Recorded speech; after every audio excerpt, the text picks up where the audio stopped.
So, hello everyone. Today we are going to learn our Unit 6 of Indian Contract Act 1872. And what is the name of the unit? Name of the unit is Contingent and Quasi Contract. सबसे पहले आप समझिए कि contingent का क्या मतलब होता है, क्वेसी का क्या मतलब होता है। कंटीजेंट कॉन्ट्रैक्ट जो हमारा होता है वो ऐसा होता है जो किसी अनसर्टेन इवेंट के ऊपर डिपेंड होता है।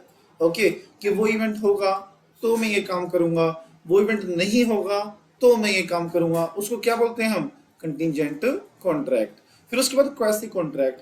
क्वासी कॉन्ट्रैक्ट क्या होता है हमारा? जहां पे एक्चुअल में कॉन्ट्रैक्ट नहीं होता, ना ही ऑफर होता, ना एक्सेप्टेंस होता है। इनफैक्ट दो पार्टीज के बीच में इंटेंशन भी नहीं होती कॉन्ट्रैक्ट में आने की, बट फिर भी वो कॉन्ट्रैक्ट में आ जाते हैं। सर ऐसे कैसे आ जाते हैं? तो देखेंगे जब चैप्टर आएगा। ओके, तो अभी आप समझो, जब विदाउट एनी इंटेंशन दो पार्टीज बंधन में बन जाते हैं तो उसको बोलते हैं हम क्वासी कॉन्ट्रैक्ट। तो सबसे पहले पढ़ते हैं what is contingent contract. A contract to do something or not to do something if some event happen or does not happen। मतलब मैं ये करूंगा अगर ये काम होगा तो, मैं ये नहीं करूंगा अगर वो चीज हुई तो। मतलब मेरा करना या ना करना किसी इवेंट के होने या ना होने के ऊपर डिपेंड होता है। किसी इवेंट जो अनसर्टेन है उसके होने या ना होने पे डिपेंड होता है, उसको बोलते हैं कंटीजेंट कॉन्ट्रैक्ट। अब कंटीजेंट कॉन्ट्रैक्ट के वैलिड पॉइंट्स क्या हैं, क्या एसेंशियल पॉइंट होने चाहिए? सबसे पहला, जो हमारा कॉन्ट्रैक्ट है वो डिपेंड होना चाहिए किसके ऊपर? या तो किसी इवेंट के हैपनिंग के ऊपर या किसी इवेंट के नॉन हैपनिंग के ऊपर। कि वो इवेंट होगा तो मैं काम करूंगा, वो इवेंट नहीं होगा तो वो मैं काम नहीं करूंगा, मतलब वाइस वर्सा आल्सो। तो सबसे पहला क्या, कि वो डिपेंडेंट होना चाहिए। दूसरा, the event refer to as a collateral to the contract. जो इवेंट जिसके ऊपर बेस है वो कोलेटरल है कॉन्ट्रैक्ट का, मतलब वो कॉन्ट्रैक्ट का बेस है, सहायक है, वो बिल्डिंग है, बेस बिल्डिंग है कॉन्ट्रैक्ट की, कि उस इवेंट के ऊपर ही मेरा पूरा कॉन्ट्रैक्ट बना हुआ है।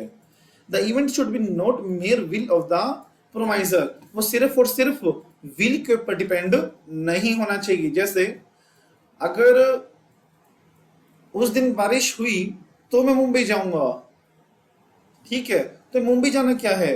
ये है एक विल। ओके, तो जो मेरा कॉन्ट्रैक्ट है वो किसी विल के ऊपर डिपेंड नहीं होना चाहिए। इन शॉर्ट, मैं एक बात बताता हूं आपको, दोबारा सुनो।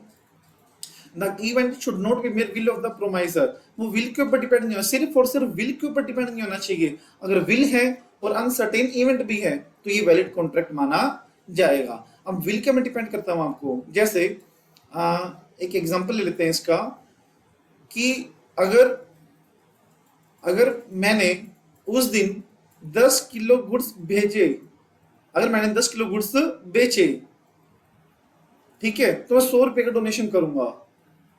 ओके, तो यहाँ पे मेरा 100 रुपये डोनेशन किस चीज के ऊपर है? सेल के ऊपर। और दोनों ही क्या है? विल के ऊपर डिपेंड है, कि सेल करना भी और डोनेशन करना भी। अब इसमें यही मैं पुराना एग्जांपल लेता हूं अपना, कि बात ये है कि अगर उस दिन बारिश हुई तो मैं मुंबई जाऊंगा। अब मुंबई जाना तो मेरे विल के ऊपर डिपेंड है, बट बारिश क्या है? Uncertain event. तो वो सिर्फ और सिर्फ विल के ऊपर डिपेंड नहीं है, वो विल के ऊपर भी डिपेंड है और अनसर्टेन इवेंट के ऊपर भी डिपेंड है, तो ये वैलिड माना जाएगा।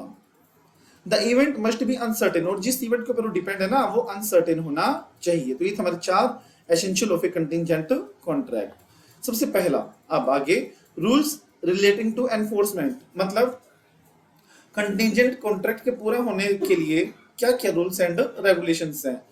Contract depend upon happening. Contract depend upon happening. अगर हमारा कॉन्ट्रैक्ट किसी चीज के होने के ऊपर डिपेंड हो तो मेरा कॉन्ट्रैक्ट कब होगा? जब वो इवेंट हैपन हो जाएगा।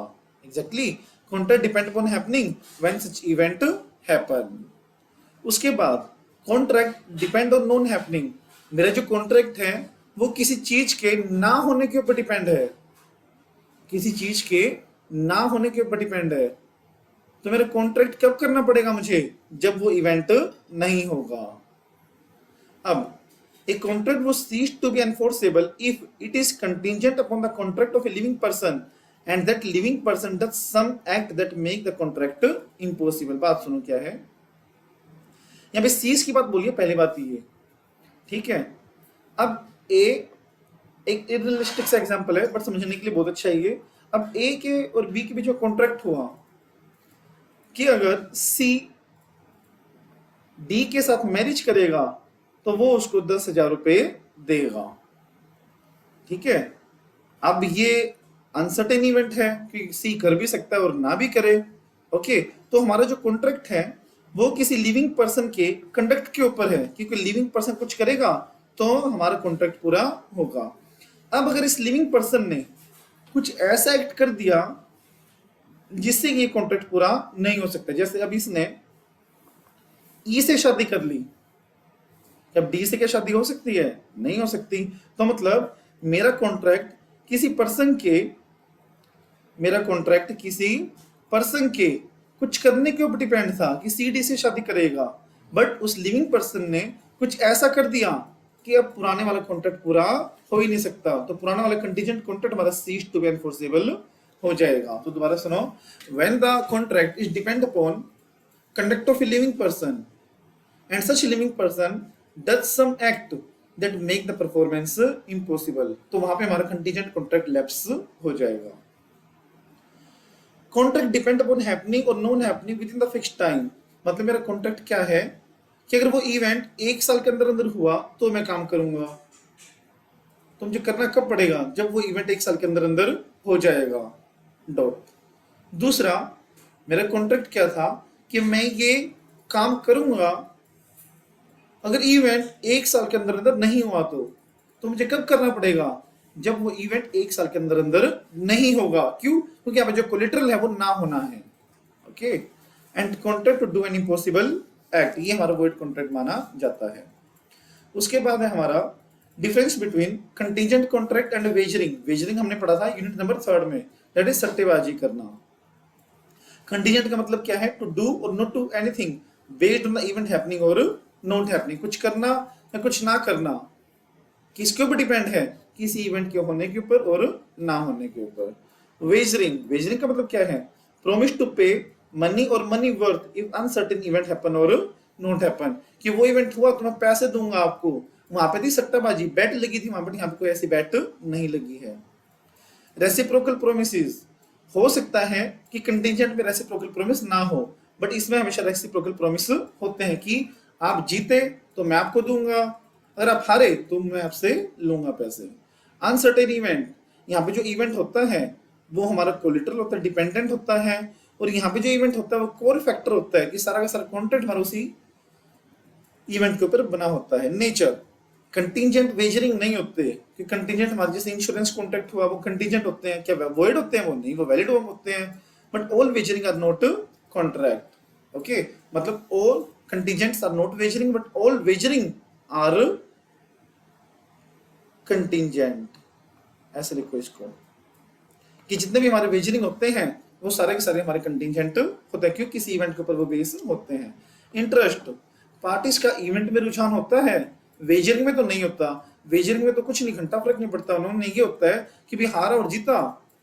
वेजरिंग में क्या होता है? वेजरिंग में तो सिर्फ ये होता है कि वो बस इवेंट होए या ना होए, मुझे पैसा और लेने देने से मतलब है। बट यहाँ पे कंटीजेंट में इंटरेस्ट होता है, इमोशंस जुड़े होते हैं साथ में, जैसे इंश्योरेंस हो गया, ठीक है, तो हेल्थ इंश्योरेंस जैसे, तो कि हमारा इंटरेस्ट नहीं होता उसमें? डेफिनेटली होता है। गेन और लॉस, हार जीत का फायदा नुकसान किस में होता है? वेजरिंग में होता है, कंटीजेंट में नहीं होता। अफेक्ट, कंटीजेंट हमारे वैलिड होते हैं, एग्जाम्पल इंश्योरेंस, और वेजरिंग हमारे क्या होते हैं? Void contract. तो ये था हमारा कंटीजेंट एंड वेजरिंग कॉन्ट्रैक्ट। अब quasi contract, it is not an actual contract but resemble like a contract. ये एक्चुअल कॉन्ट्रैक्ट होता ही नहीं बट कॉन्ट्रैक्ट जैसा लगता है। सर ऐसे कैसे? ऐसे यहाँ पे जो हमारा लॉ है वो एक दूसरे के ऊपर इंपोजिशन डालता है कि आपको अब कुछ ना कुछ परफॉर्मेंस करनी पड़ेगी, उसको हम बोलते हैं कंटीजेंट, सॉरी उसको बोलते हैं quasi contract. Does not contain any essential element of a contract, और इसमें ना ही ऑफर होता ना ही एक्सेप्टेंस होता। लेट्स से मेरे नेबर ने कोई पिज्जा ऑर्डर किया, अब बाय फोटो मेरे घर पे डिलीवर हो गया और वो मैंने कंज्यूम भी कर लिया। पिज्जा की वर्थ इट थी 450 रुपीज। अब ये बताओ, मैंने किसी नेबर का पिज्जा कंज्यूम किया, क्या मुझे 450 रुपीज उसको देने पड़ेंगे? यस और नो? सर लग तो रहे देने तो पड़ेंगे। कौन से ओब्लिगेशन आई मेरे ऊपर? लो कहता है कि अगर आपने किसी की चीज गलती से ही कंज्यूम क्यों ना करी हो, आपको उसकी भरपाई करनी पड़ेगी। अब जो मेरे ऊपर ओब्लिगेशन आई है तो ये कॉन्ट्रैक्ट है सर, ना तो ऑफर ना एक्सेप्टेंस ना कंसिडरेशन, तो कॉन्ट्रैक्ट कैसे हुआ? एग्जैक्टली ना, वो कॉन्ट्रैक्ट है ही नहीं, बट कॉन्ट्रैक्ट से मिलता जुलता है, जिसको हम बोलते हैं quasi contract. Okay, features of A quasi contract, मतलब किन किन केसेस में, not cases, its features, features of A quasi contract, मतलब कब हम बोलेंगे कि ये कॉन्ट्रैक्ट हमारा क्वासी कॉन्ट्रैक्ट है। पहला, एग्रीमेंट से राइज नहीं होता।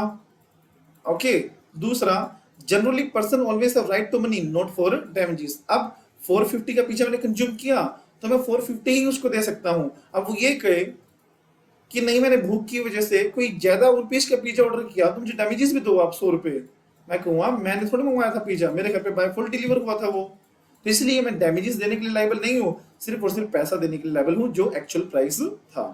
Right not available against the world but only of the against person. अब जिसने मेरा फूड या फिर प्रोडक्ट कंज्यूम किया है, मैं सिर्फ और सिर्फ उस पर्सन को शू कर सकता हूं। मेरा जो राइट आएगा वो सिर्फ उस पर्टिकुलर पर्सन के लिए आएगा, उसके बिहाफ पे किसी और पर्सन को मैं शू बिल्कुल भी नहीं कर सकता। अब कौन कौन से केसेस में क्वासी कॉन्ट्रैक्ट अराइज हो सकते हैं? पहला, claim for necessary supplied.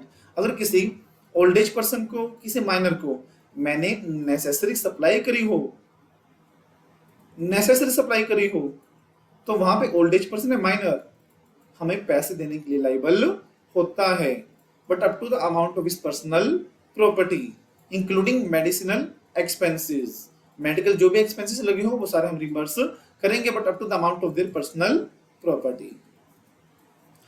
Payment by interested person.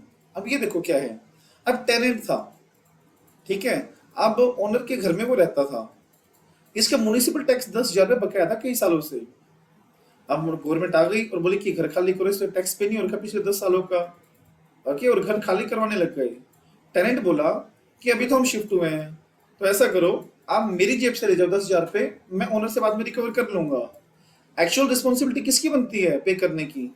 Owner की बनती है, बट यहाँ पे ओनर के बिहाफ पे किसने पे किए हैं? टेनेंट ने पे किए हैं। अब टेनेंट इससे पैसे रिकवर करेगा ओनर से, मतलब ओनर के ऊपर एक ऑब्लिगेशन आई ना कि उसको 10,000 रुपए देने पड़ेंगे। अब तो कौन सी ऑब्लिगेशन आई? वो ऑफर एक्सेप्टेंस तो कुछ था ही नहीं सर, वो हुआ क्वासी कॉन्ट्रैक्ट। ओके, मतलब कोई इंटरेस्टेड पर्सन कुछ काम करता है दूसरे के बिहाफ पे, तो वो एक्चुअल पर्सन से जो रिस्पॉन्सिबल था उससे रिकवरी कर सकता है। Obligation of person enjoying the benefits of non gratuitous act. Non gratuitous act कौन सा होता है?